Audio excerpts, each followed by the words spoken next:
Welcome back students. Today we are going to start a new chapter, that is chapter 4, Principle of Mathematical Induction.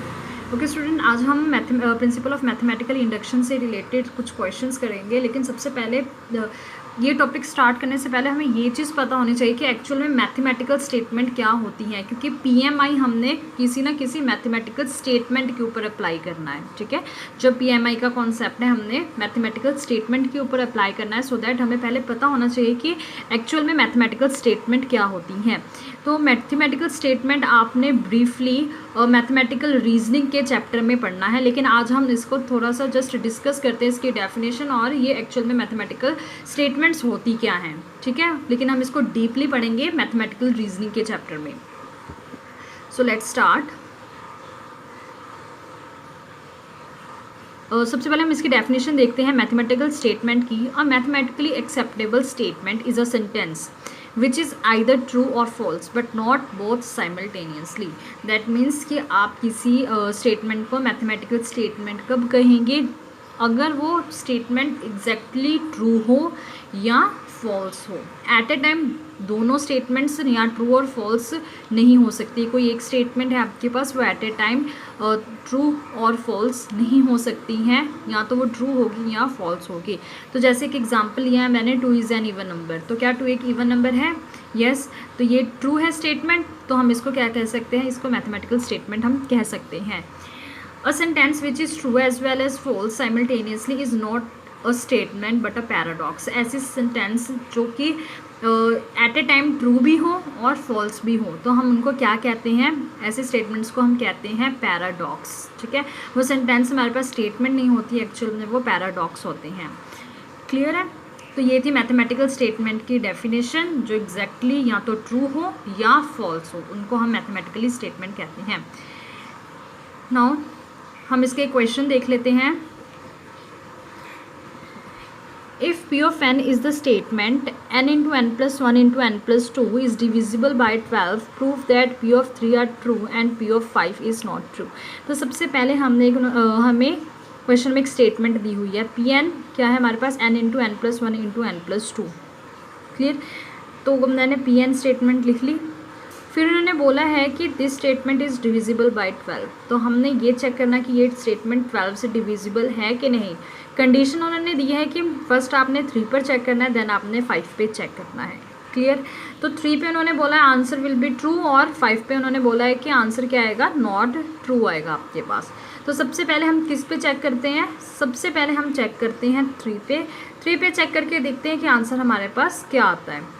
तो for n equals to 3, n को replace किया आपने 3 के साथ, यहाँ पे भी n को रिप्लेस किया 3 के साथ। n plus 1 becomes 3 plus 1, n plus 2 becomes 3 plus 2। Now 3 into 4 into 5, 3 into 4 into 5 क्या आएगा आपके पास, 60 आएगा। And 60 is divisible by 12। Okay, यहाँ से hence this statement is true, क्योंकि 60 जो है वो 12 से डिविजिबल है। तो हम ये कह सकते हैं कि आपके पास ये जो स्टेटमेंट है ये ट्रू है, क्योंकि this statement at p on 3 is true. Okay, क्योंकि p की वैल्यू जब हमने n की वैल्यू 3 ली थी, p ऑफ 3 लिया था, तो ये स्टेटमेंट मेरे पास क्या है, ट्रू है। Now for n equals to 5, हमने यहाँ पे n की वैल्यू क्या पुट की है, 5। तो p ऑफ 5 आपने जस्ट n को रिप्लेस कर दिया 5 के साथ। 5 into 5 plus 1 into 5 plus 2, 5 as it is आया। 5 प्लस 1 इज़ 6, 5 प्लस 2 इज़ 7। आपने इनको मल्टीप्लाई किया तो क्या आएगा, 210। अब आप चेक करोगे कि 210 क्या 12 से डिविजिबल है, चेक करके देख लो, ये 12 से डिविजिबल नहीं है। सो आंसर क्या आएगा आपका, नॉट ट्रू या फॉल्स। क्लियर है? तो यहाँ पे हमने एक स्टेटमेंट चेक की है कि ये ट्रू है या फॉल्स है। यहाँ पे हमें एक मैथमेटिकल स्टेटमेंट गिवन थे। एक और एग्जांपल हम देखते हैं। P of n is the statement 2 raised to power 3n minus 1 is an integral multiple of 7। Means अगर मैं यहाँ पे 2, 3 जो मैथमेटिकल स्टेटमेंट है मेरे पास 2 raised to power 3n minus 1, इसको चेक करूँ P ऑफ 1 पे और P ऑफ 2, मीन्स n की वैल्यू 1 और n की वैल्यू 2, तो क्या ये एक मल्टीपल ऑफ 7 बनता है? क्या इसमें से आपके पास एक फैक्टर जो है वो 7 निकल के आता है? आप इस तरह भी कह सकते हो कि जब मैंने n की वैल्यू 1 पुट की तो क्या 7 का मल्टीपल बन रहा है ये, और 7 इसका एक फैक्टर आ रहा है कि नहीं, ठीक है। तो उन्होंने प्रूव दैट बोला है, दैट मीन्स 100% आएगा ही आएगा। आपको prove that, show that, check, इन तीनों जो हमारे पास स्टेटमेंट्स होती हैं इन तीनों के डिफ्रेंशिएशन पता होनी चाहिए। शो दैट और प्रूव दैट मीन्स जो भी आपको स्टेटमेंट गिवन है वो 100% ट्रू है और आपका आंसर येस में ही आना चाहिए। चेक में आपको करना पड़ेगा चेक कि जो आपको स्टेटमेंट गिवन है क्या वो ट्रू है और फॉल्स है। Okay, we have p of n is equals to 2 raised to power 3n minus 1 is an integral multiple of 7। तो हमारे पास ये है कि जो ये स्टेटमेंट है ये क्या है, मल्टीपल ऑफ 7 गिवन है, तभी हमने प्रूव दैट किया है। ओके, अब पुटिंग n इक्वल्स टू 1, हमने n की वैल्यू क्या पुट करनी है 1, n को रिप्लेस किया जस्ट 1 से, is equals to 2 raise to power 3n, n को किससे रिप्लेस किया 1, 2 raise to power 3 into 1 minus 1। अब 2 रेज टू पावर 3 है, 2 रेज टू पावर 3 का वैल्यू कितना होता है हमारे पास 8 minus 1 is equals to 7। That means जब आपने n की वैल्यू 1 पुट की तो आपका आंसर क्या आ रहा है, येस आ रहा है, क्योंकि ये आपके पास 7 का एक मल्टीपल बन रहा है। Clear. Now for n equals to 2, अब आपने क्या करना है, n की वैल्यू को 2 पुट करना है। जब आप n की वैल्यू को 2 पुट करोगे तो क्या आ रहा है आपके पास 2 raise to power 3 into 2 minus 1। Clear. तो 2 रेज टू पावर 3 इंटू 2 6 आएगा। देन आपके पास क्या आ रहा है 2 raise to power 6 minus 1, 2 raise to power 6 is 64, 64 minus 1 is equals to 63। तो हमें मालूम है कि जो 63 है ये क्या आता है, 7 को अगर मैं 9 से मल्टीपल करूँ तो 63 क्या है, एक इंटेग्रल मल्टीपल ऑफ 7 बन रहा है हमारे पास, तो ये भी आंसर क्या आएगा, ट्रू आएगा। तो इस तरह से हमने 2 क्वेश्चंस किए जिसमें एक मैथमेटिकल स्टेटमेंट दी हुई है और हमने उसको डिफरेंट वैल्यूज़ के n की डिफरेंट वैल्यूज़ पे चेक किया है कि वो स्टेटमेंट ट्रू है या फॉल्स है। तो अब हमने ये देख लिया है कि किस तरह हम एक मैथमेटिकल स्टेटमेंट को चेक करते हैं। अब हम इनको चेक करेंगे with the help of PMI, means principle of mathematical induction. Okay students, तो यहाँ पे हमारे पास next topic principle of mathematical induction. इसकी डेफिनेशन देखते हैं। Any collection of natural number with successor property and which includes the number 1 is the set of natural number. इसमें basically principle of mathematical induction में क्या करना होता है, आपने set of natural numbers, set of natural number कहाँ से start होते हैं हमारे पास 1 से, 1 2 3 4 5 सो ऑन, जो भी हमारे पास इनफाइनाइट नंबर्स हैं 1 से जो स्टार्ट होते हैं, हमने उन सब पे वैल्यूज चेक करनी होती है गिवन मैथमेटिकल स्टेटमेंट की कि ये ट्रू है। क्लियर। तो इसमें आपके पास है विद सक्सेसर प्रॉपर्टी, मीन्स अगर आप n इक्वल्स टू 1 के लिए ट्रू प्रूव कर रहे थे, आपने n इक्वल्स टू 2 के लिए, n इक्वल्स टू 3 के लिए, सो ऑन आपने n की वैल्यू k के लिए प्रूव करना होता है कि जो स्टेटमेंट है वो सभी नेचुरल नंबर के लिए ट्रू है। क्लियर है। तो अब देखते हैं कि हम PMI में क्वेश्चन को एक्चुअल में सॉल्व कैसे करेंगे।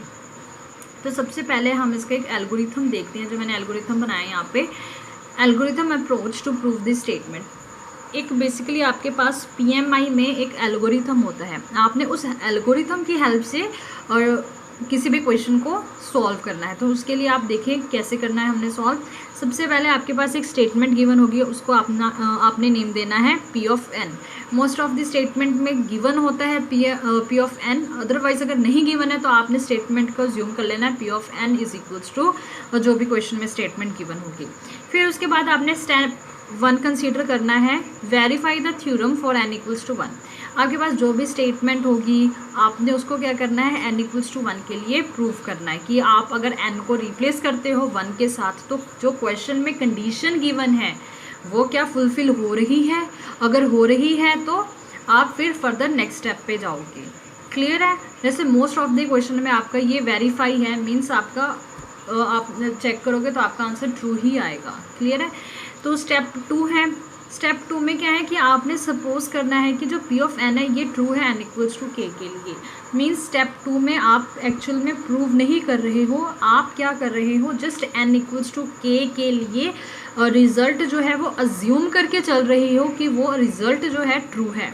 दैट मीन्स स्टेप 2 में मैं क्या कर रही हूँ, जस्ट ये देख रही हूँ कि जो स्टेटमेंट है वो n इक्वल्स टू के लिए ट्रू है, वो हमने अज्यूम करके चलना है, इसमें प्रूफ नहीं करना है। लेकिन जो स्टेप 3 है हमारे पास, verify that P of n is true for n equals to k plus 1, that means हमने स्टेप 3 में ये प्रूफ करना है कि जो रिजल्ट है वो ट्रू है for n equals to k plus 1। तो स्टेप हमारे पास क्या है 1 2 3। स्टेप 1 में क्या किया, n इक्वल्स टू 1 के लिए ये क्या करेंगे, टू प्रूफ, मीन्स हम n की वैल्यू 1 डाल के देखेंगे क्या एक्चुअल में स्टेटमेंट ट्रू हो रही है कि नहीं। स्टेप 2 में क्या करना है, सपोज करना है पी ऑफ एन किसके लिए ट्रू है, n की वैल्यू k के लिए सपोज किया। फिर वेरीफाई करेंगे कि पी ऑफ एन क्या है, ट्रू है किसके लिए, n equals to k plus 1। तो 3 स्टेप हैं जिसमें 2 ट्रू प्रूफ करेंगे और 1 अज्यूम करेंगे। तो यहाँ तक आपको क्लियर है, आपने ये 3 स्टेप जो हैं वो अच्छे से अपने माइंड में रखने हैं। क्लियर, बस इसी 3 स्टेप्स पे आपके पास सारे क्वेश्चन बेस्ड होंगे। ओके,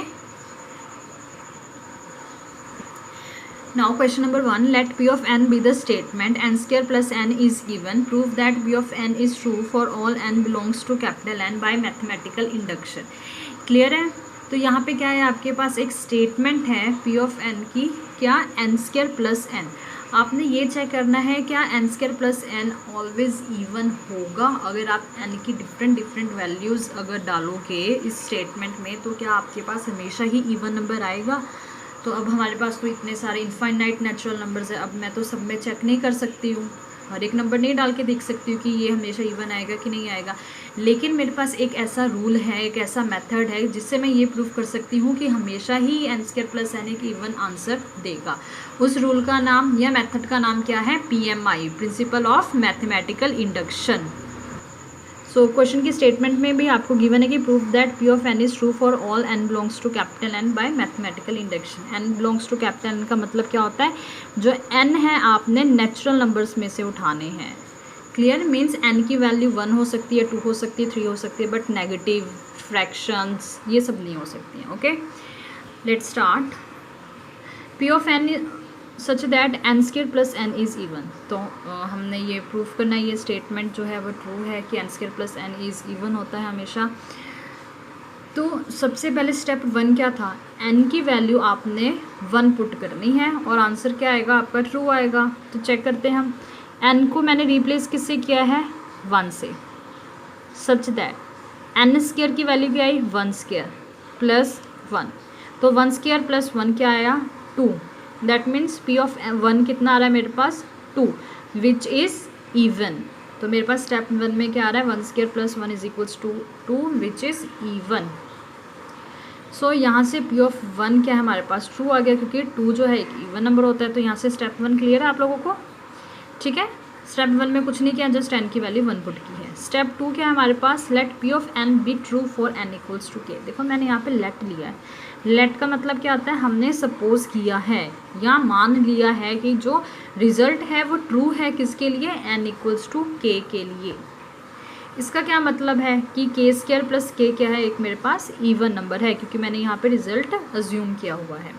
स्टेप 3 क्या करना है हमने, स्टेप 3 में मैंने k प्लस 1 के लिए रिजल्ट क्या करना है, प्रूफ करना है कि रिजल्ट क्या है वो ट्रू है। देखो हमने कैसे किया, यहाँ पे p k plus 1 is equals to k plus 1 का whole square plus k plus 1। n को किससे रिप्लेस कर दिया मैंने, देखो n स्क्वायर प्लस n था स्टेटमेंट में, n की वैल्यू मैंने k प्लस 1 ली, तो क्या आएगा k plus 1 whole square plus k plus 1। Okay, तो यहाँ पे देखो k प्लस 1 का whole square plus k plus 1 आया। देन क्या किया, k प्लस 1 का होल स्क्वायर था उसको ओपन कर लिया। फॉर्मूला क्या होता है a प्लस बी के होल स्क्वायर का, a square plus 2ab plus b square. तो k प्लस 1 जो था वो मैंने एज इट इज़ साथ में लिख लिया। अब क्या किया है, k स्क्वायर प्लस k किया 2k, यहाँ पे मैंने डायरेक्ट सॉल्व करके लिख दिया। मैं आपको जस्ट सिंप्लीफाई करके बता देती हूँ ये टर्म आई कैसे, ये 2k आ गया मेरे पास, 1 प्लस 1 कितना आया, 2 प्लस k। ओके, अब मैंने क्या किया, k स्क्वायर और k को कंबाइन कर लिया और 2k प्लस 2 को क्या किया, कंबाइन कर लिया। ओके, मैंने के स्क्वायर प्लस के को ही क्यों कंबाइन किया, मैं के स्क्वायर प्लस 2k क्यों भी ले सकती थी, के स्क्वायर प्लस 2 भी ले सकती थी, है ना। फिर मैंने इसलिए बेटा कंबाइन किया क्योंकि स्टेप 2 में देखो आपके पास के स्क्वायर प्लस के एक इवन नंबर, ये तो मुझे मालूम है। तो क्वेश्चन में मेरे पास अगर के स्क्वायर प्लस के की फॉर्म बनती है तो मैं उसको डायरेक्ट लिख सकती हूँ कि ये एक इवन नंबर है with the help of step 2। Okay, तो यहाँ से ये चीज़ क्लियर हो जाएगी कि के स्क्वायर प्लस के क्या है, मेरे पास एक इवन नंबर है। तो twice of any number is even number. ठीक है, आप अगर किसी भी टर्म को 2 से मल्टीप्लाई करते हो तो हमेशा ये आपके पास एक इवन नंबर आंसर में आता है। तो even number plus even number is always an even number. Sum of 2 even number is even number. ये आपने आई थिंक 8th क्लास में भी पढ़ा होगा, 9th क्लास में भी पढ़ा होगा कि आप जब भी 2 इवन नंबर्स को ऐड करते हो तो हमेशा ही आंसर क्या आता है, एक इवन नंबर आता है। जब भी आप 2 इवन नंबर्स को ऐड करते हो तो आंसर क्या आता है, इवन नंबर। तो यहाँ से हमारे पास रिजल्ट निकल गया कि एन स्क्वायर प्लस एन जो है वो हमेशा ही एक इवन नंबर रहेगा। तो ये हमने एक स्टेटमेंट प्रूफ की है। क्लियर है, ये देखो ये स्टेटमेंट थी p of n n square plus n is even number. तो क्या किया मैंने, स्टेप 1 यूज़ किया, स्टेप 2, स्टेप 3 रिवाइज कर लेते हैं। स्टेप 1 में क्या था, एन की वैल्यू 1 ली और आंसर क्या आया, इवन। एन इक्वल्स टू 1 के लिए हमने रिजल्ट प्रूव किया है। फिर n equals to 2 n equals to के लिए जो रिजल्ट है वो अज्यूम किया है कि वो ट्रू है। स्टेप 3 में हमने क्या किया, एन की वैल्यू के प्लस 1 ली और यहाँ पे मैंने क्या किया, रिजल्ट प्रूफ किया है कि के प्लस 1 के लिए रिजल्ट जो है वो ट्रू है, but with the help of step 2। जितने भी क्वेश्चंस आप पीएमआई में करोगे हमेशा ही स्टेप 3 में आपका स्टेप 2 यूज़ होगा। क्लियर, ये मार्क करके रख लो अपने पास कि स्टेप 3 में हमेशा स्टेप 2 यूज़ होगा ही होगा। ठीक है, तो चलो ये था आपके पास पीएमआई का एक क्वेश्चन।